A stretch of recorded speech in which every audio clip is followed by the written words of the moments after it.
छत्रपती संभाजीनगरच्या प्रकरणात नवनवीन दावे केले जात आहेत. कुणाल चांदगुडे हा तरुण आत्महत्या करण्यासाठी का गेला होता याचं अद्याप ठोस कारण समोर येऊ शकलेलं नाहीये. पोलीस या प्रकरणाचा वेगवेगळ्या अंगाने तपास करतायत. दुसरीकडे मुरलीधर आणि संगीता यांच्या घरच्यांकडनं वेगवेगळे दावे केले जात आहेत. आता संगीता यांच्या पुण्यात राहणाऱ्या बहिणीने काही दावे केलेत. ते दावे काय आहेत आणि या प्रकरणात आतापर्यंत काय घडले हे सगळं आपण या व्हिडिओच्या माध्यमातून समजावून घेणार आहोत. नमस्कार, मी राहुल, मुंबई तकमध्ये तुमचं स्वागत आहे. जसं मी सुरुवातीला म्हटले, या प्रकरणात वेगवेगळे दावे प्रतिदावे केले जात आहेत.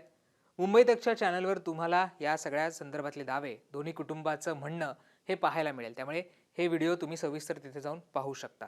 तर आता संगीता यांची बहीण पल्लवी यांनी काही दावे केलेत. पल्लवी यांच्याशी दिव्य मराठी या वर्तमानपत्राने संवाद साधला होता. यामध्ये अनेक गोष्टींचा उलगडा करण्यात आलाय. मुरलीधर यांच्या बहिणींकडून सातत्याने आरोप केला जात होता की मुरलीधर यांना संगीता यांनी त्यांच्या घरच्यांपासनं, त्यांच्या बहिणींपासनं दूर केलंय. हा आरोप पल्लवी यांनी फेटाळून लावलाय. पल्लवी यांच्या दाव्यानुसार जमिनीच्या वादातून मुरलीधर त्यांच्या घरापासून वेगळे राहत होते. मुरलीधर यांच्या घरच्यांचाच, खास करून त्यांच्या वडिलांचा या लग्नाला विरोध होता. म्हणजे संगीता आणि मुरलीधर यांच्या लग्नाला विरोध होता.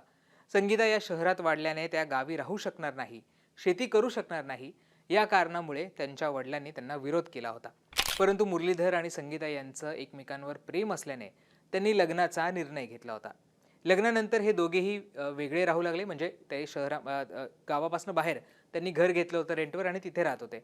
मुरलीधर आणि संगीता यांचा मोठा मुलगा जेव्हा 14-15 महिन्यांचा होता तेव्हा हे दाम्पत्य घरी आलं होतं, गावी आलं होतं.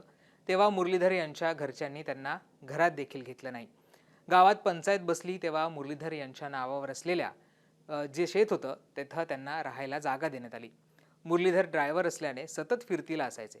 अशा वेळी संगीता यांनी 4 वर्षे एकटीने शेती केल्याचं देखील पल्लवी यांनी या सगळ्यामध्ये म्हटलेलं आहे. कुणालच्या असुरक्षिततेबाबतही पल्लवी यांनी खुलासा केलाय. मुरलीधर यांना काही वर्षांमध्ये कमरेचा आजार झाला होता.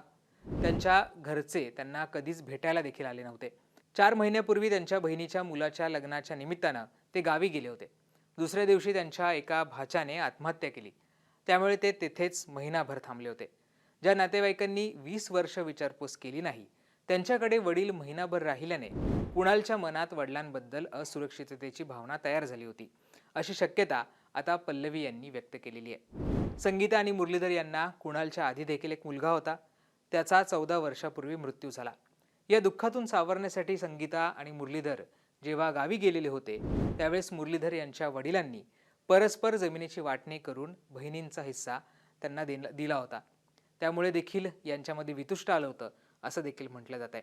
त्यामुळे सुरुवातीला म्हटल्याप्रमाणे या प्रकरणात अनेक दावे केले जात आहेत.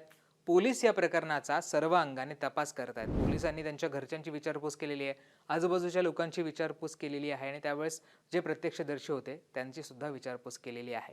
या सगळ्यामधनं आता पोलीस काय रिपोर्ट समोर आणतायत, या सगळ्यामधलं, ह्या दाव्या प्रतिदाव्यांमधलं खरं कारण काय समोर आणतायत हे पाहणं महत्त्वाचं असणार आहे. कारण या प्रकरणामुळे आता अनेक गोष्टी व्यक्त केलेल्या जात आहेत. ज्या पद्धतीनं तो व्हिडिओ आहे, तो व्हिडिओ पाहिल्यानंतर सुद्धा लोकांच्या मनात अनेक प्रश्न आहेत.